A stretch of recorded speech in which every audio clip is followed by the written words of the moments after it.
وسلم عليه تسليما كثيرا كثيرا تسليما من السماوات ومن الارض ومن ما بينهما ومن ما شئت يا رب العالمين.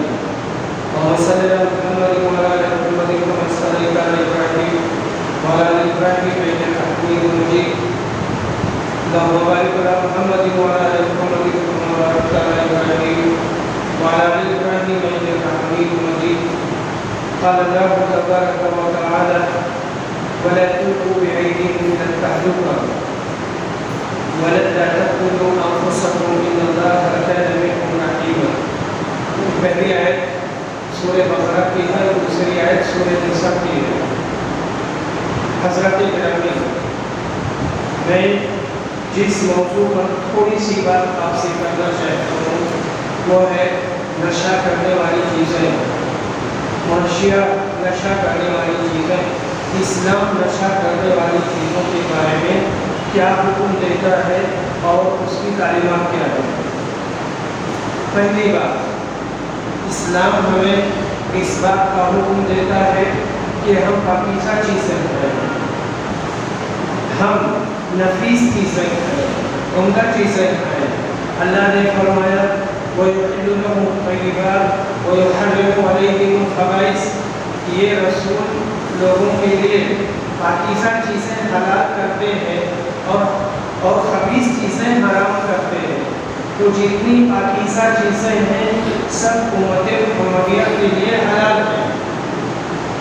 جتنی بھی ہیں پاکیزہ چیزیں سب کے سب حلال ہیں، اور جتنی خبیث چیزیں ہیں اب وہ خباثت جو ہے نا آپ اس کی قائم کیجئے اور اس کی تشریح کیجئے، چاہے جس اعتبار سے اس کے اندر ضرر ہے، نقصان ہے دل کو، دماغ کو اور پیٹ کو یا جسم کے کسی بھی حصے کو، تو پھر وہ خبیث بولی جائے گی.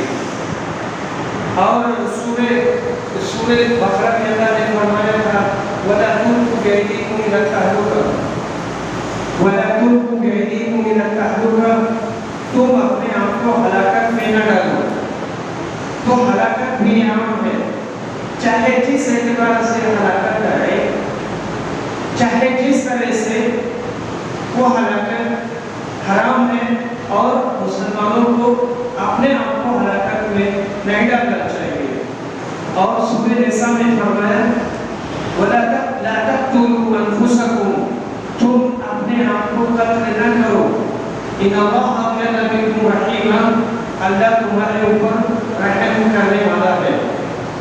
اسی طرح سے سورہ مائدہ میں فرمایا يَسْأَلُونَكَ مَاذَا أُحِلَّ لَهُمْ. یہ لوگ تم سے پوچھتے ہیں کہ ان کے لیے کیا حلال کیا گیا ہے. کہہ دو أُحِلَّ لَكُمُ الطَّيِّبَاتُ. تمہارے لیے طیبات اور عمدہ چیزیں حلال کی گئی ہیں. طیب جس کے کھانے سے جسم کو فائدہ ہو، دل کو فائدہ ہو، دماغ کو فائدہ ہو، پورے جسم کو فائدہ ہو. نمبر 2، فضول خرچی سے پرہیز. فضول خرچی نہیں کرنی چاہیے. سورہ بنی اسرائیل میں اللہ نے فرمایا وَلَا تُبَذِّرْ تَبْذِيرًا. تم اسراف نہ کرو، تم فضول خرچی نہ کرو. فضول خرچی کرنے والے شیطان کے بھائی ہیں. فضول خرچی کرنے والے یہ سب شیطان کے بھائی ہیں. اسی طرح سے رسول اکرم صلی اللہ علیہ وسلم نے فرمایا تھا، وہ لمبی حدیث ہے، اس کا ایک ٹکڑا ہے، آخری ٹکڑا ہے. إِنَّ اللَّهَ يَرْضَىٰ لَكُمْ ثَلَاثًا وَيَكْرَهُ ثَلَاثًا. اللہ تمہارے لیے 3 چیزوں کو پسند کرتا ہے اور 3 چیزوں کو ناپسند کرتا ہے. اسی میں ہے وَإِضَاعَةِ الْمَالِ. مال ضائع کرنا اللہ ناپسند کرتا ہے. چاہے جس اعتبار سے مال ضائع ہو رہا ہو، برباد ہو رہا ہو، خراب ہو رہا ہو، تو ایسی صورت میں وہ جائز نہیں ہے. ہر نشہ کرنے والی چیز حرام ہے. ہر نشہ کرنے والی چیز حرام ہے اور اسے پرہیز کرنا چاہیے. مسلم کی روایت میں ہے کل مسکر خمر وکل خمر حرام. ہر نشہ کرنے والی چیز خمر ہے اور ہر خمر حرام ہے. اور خمر وہی شراب ہے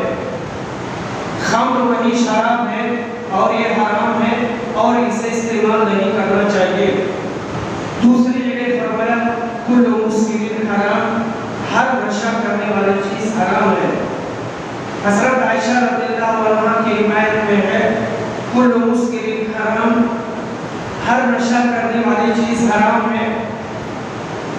ما اسکر الفرق منہ فملء الکف منہ حرام، جس چیز کے زیادہ کھانے سے نشہ ہو جائے اس کا تھوڑا کھانا بھی حرام ہے۔ یہ ترمذی کی روایت ہے۔ ابن عمر روایت کرتے ہیں کہ نبی صلی اللہ علیہ وسلم نے فرمایا ما اسکر کثیرہ فقلیلہ حرام، جس کے زیادہ استعمال کرنے سے اور زیادہ کھانے سے نشہ کر جائے اس کا تھوڑا بھی استعمال کرنا حرام ہے، وہ ناجائز ہے۔ حضرت ام سلمہ رضی اللہ عنہا کی روایت ہے کہ رسول صلی اللہ علیہ وسلم نے دو چیزوں سے منع کیا تھا، نہا عن کل مسکر و مفتر، ہر مسکر سے اور ہر مفتر سے۔ مسکر کیا ہے؟ آدمی کی عقل غائب ہو جائے اور اس کی ادراک، آدمی کا ادراک اور اس کی عقل غائب ہو جائے، اب وہ کچھ بھی نہیں سمجھ پاتا ہے کہ وہ کیا کر رہا ہے، کہاں جا رہا ہے، کیا کھا رہا ہے، کہاں بیٹھا ہوا ہے، اسے کسی بھی چیز کا احساس نہیں ہے، یہ ہے مسکر۔ اور مفتر الذی اذا شرب احمى الجسد وصار فيه فتور، آدمی نے پیا تو پینے کی وجہ سے اس کے جسم میں گرمی آ گئی اور اس میں فتور آ گیا، وہ صاف منکسار، اور یہ وہی صاف ہے، کمزوری ہے اور انکسار ہے۔ مسکر جس کو سکر کہتے ہیں وہ حرام ہے، اور جو فطور ہے تو فطور سے بھی بچنا چاہیے اور اسے نہیں پینا چاہیے، لیکن اگر آدمی نے استعمال کر لیا ہے تو کوئی حرج کی بات نہیں ہے، لیکن پرہیز کرنا چاہیے۔ رسول اکرم صلی اللہ علیہ وسلم کے زمانے میں کچھ مخصوص قسم کی شرابیں تھیں، نبیذ، فسیخ اور بنت۔ حضرت گرامی موجودہ زمانے میں اس کے مخصوص نام ہے، جیسے امریکہ اتنا بڑا ہے وہاں پر بھی مخصوص نام ہے، چاہے وائن کہیں یا وائن کی جگہ پہ ان کے بہت سارے نام ہیں۔ یورپ بہت بڑا ہے، اس میں کتنے ممالک ہیں، افریقہ کتنا بڑا براہ اعظم ہے، عرب اور ادھر ایشیا، ہر جگہ اس کا اپنا خاص نام ہے۔ نام کی تبدیلی سے حقیقت نہیں بدلتی، اگر کسی چیز کا نام بدل گیا تو حقیقت نہیں بدلے گی۔ اور شراب کی حرمت میں تقریر ہوئی ہے، بیک وقت شراب حرام نہیں کی گئی ہے۔ نبی صلی اللہ علیہ وسلم لوگوں نے پوچھا تھا، تب آیت اتری تھی یسألونک عن الخمر والمیسر، تم سے پوچھتے ہیں خمر کے بارے میں اور میسر کے بارے میں، یہ ایک پہلی آیت ہے لیکن اس میں کچھ نہیں کہا گیا ہے۔ دوسری آیت اتری کہ لا تقربوا الصلاۃ وانتم سکارى، نشے کی حالت میں نماز کے قریب نہ جاؤ۔ اس کے بعد میں پھر آیت اتری انما الخمر والمیسر والانصاب والازلام، خمر، شراب، میسر، جوا، پانسا، یہ ساری چیزیں حرام ہیں، اس میں قریب نہ جاؤ۔ لوگ حضرت ابو طلحہ انصاری کے گھر میں شراب پی رہے تھے اور حضرت انس یہ سب کو پلا رہے تھے۔ ادھر اعلان ہو رہا تھا کہ لوگوں شراب حرام کر دی گئی ہے، کسی کے کان میں آواز پہنچ گئی، انہوں نے کہا کہ جاؤ دیکھو کوئی اعلان ہو رہا ہے، گئے دیکھ کے آئے اور کہا کہ شراب حرام کر دی گئی ہے۔ ابو طلحہ انصاری نے کہا کہ انس یہ سب شراب کے بیٹے اٹھاؤ اور لے جا کر کے باہر پھینک دو۔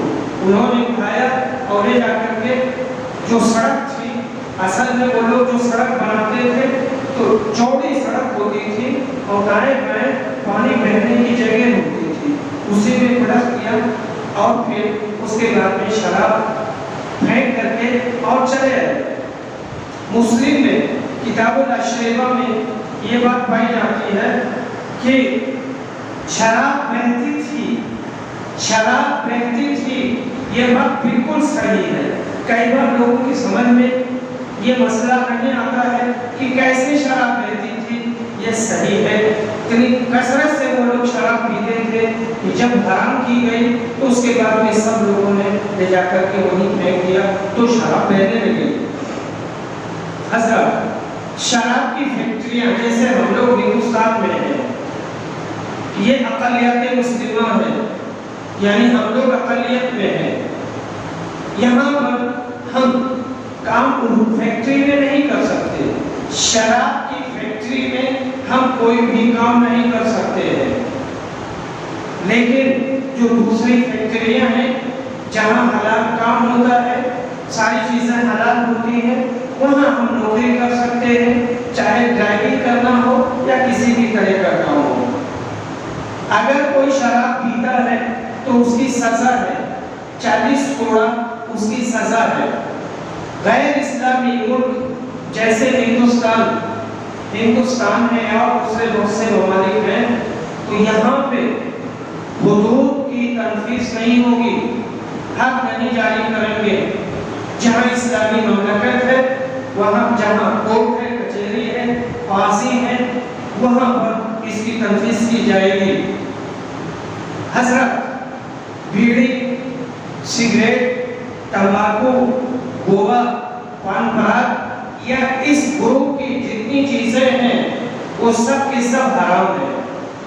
ایک ہے حکومت کہ یہ سب حرام ہے اور دوسرے کہ حرام کے ساتھ ساتھ اس پر شریعت بھی ہے، تو یہ چیزیں حرام ہیں، ان کا استعمال نہیں کرنا چاہیے۔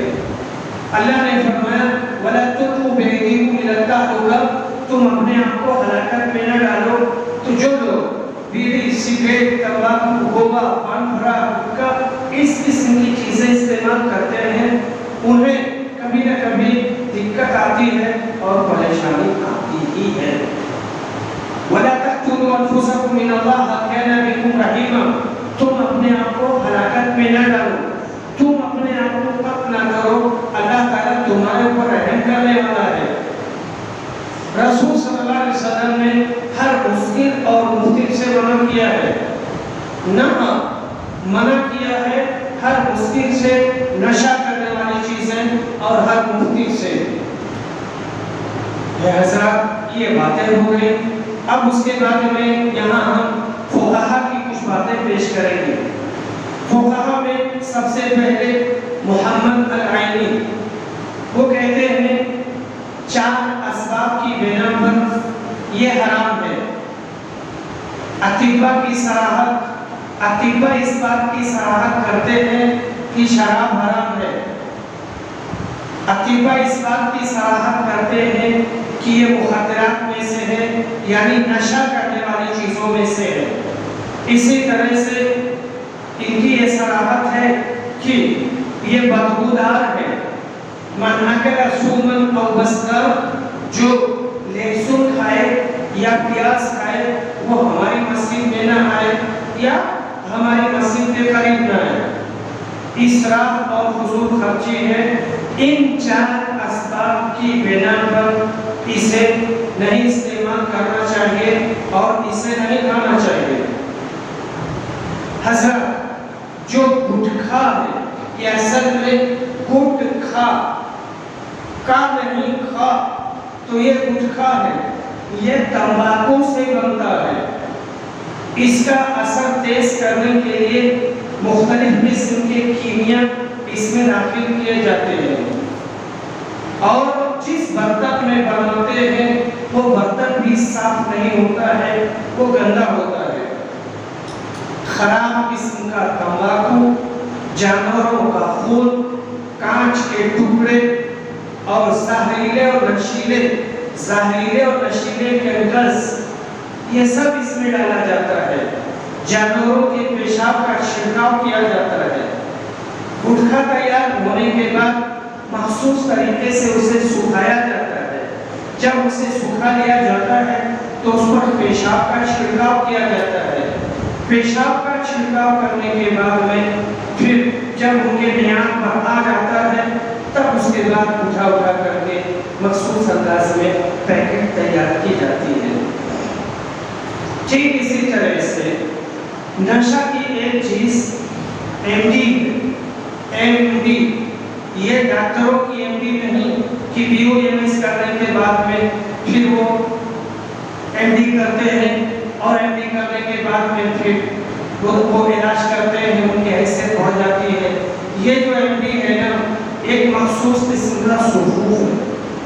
اصلاً اسے امریکہ نے تیار کیا تھا 1967 میں، لیکن جب وہ امریکہ نے دیکھا کہ اس سے فائدہ نہیں، اس سے تو بہت نقصان ہے، تب اس نے اس کا استعمال بند کر دیا تھا.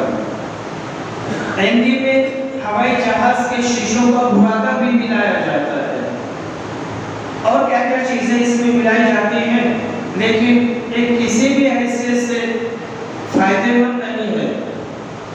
اسے جانوروں کے مردہ اجسام کو ختم کرنے کے لیے استعمال کیا جاتا تھا. 6 ماہ کے استعمال کے بعد آدمی کے منہ اور ناک سے خون آنے لگتا ہے اور تھوڑے ہی دنوں کے بعد آدمی مر جائے گا، وہ بچ نہیں سکتا ہے. وائٹنر سونا، وائٹنر، آپ کو اگر وائٹنر نہ معلوم ہو تو آپ کسی بھی اس پہ دکان پہ جا سکتے ہیں اسٹیشنری کے، وہ آپ کو دکھائے گا. تو وائٹنر لوگ سونگتے ہیں اور سونگنے سے ان کو ایک لذت ملتی ہے اور انہیں بہت اچھا لگتا ہے.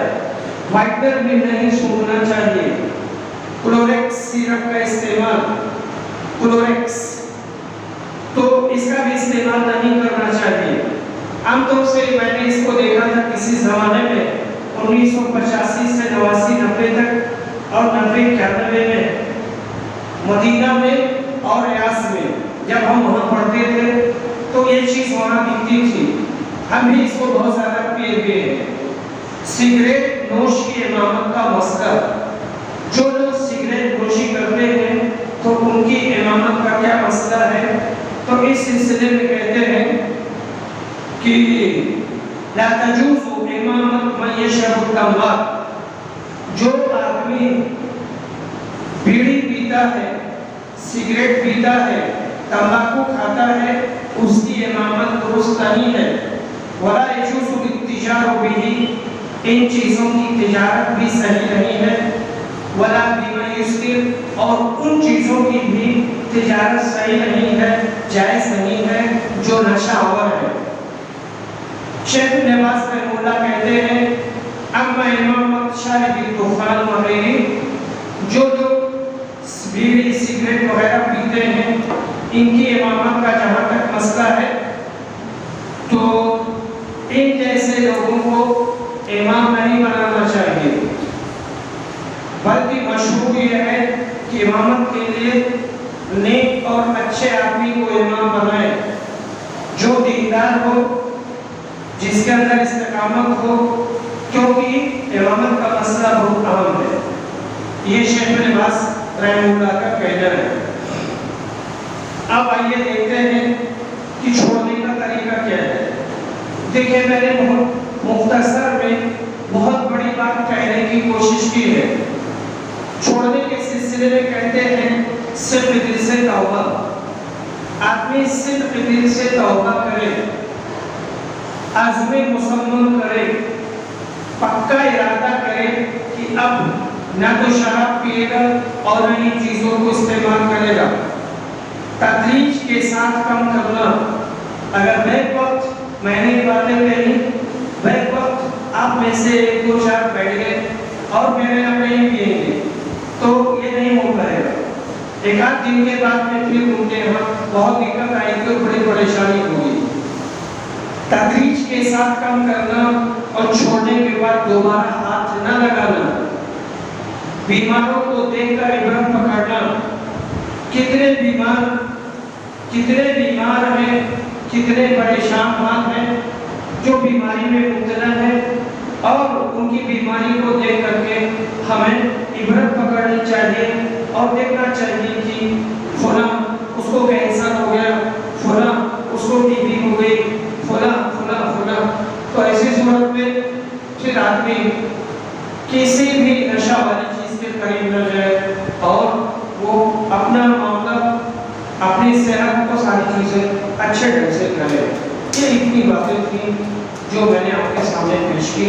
اللہ سے دعا ہے کہ اللہ تعالیٰ ہمیں ان مسائل کو سمجھنے کی توفیق دے، اسی طرح سے ہمیں اس بات کی توفیق دے کہ ہم اس کو چھوڑ دیں، اس کے قریب نہ جائیں، اپنے بچوں کو، اپنے سماج کو، اپنے معاشرے کو اس سے بچانے کی اور اس سے دور رکھنے کی کوشش کریں.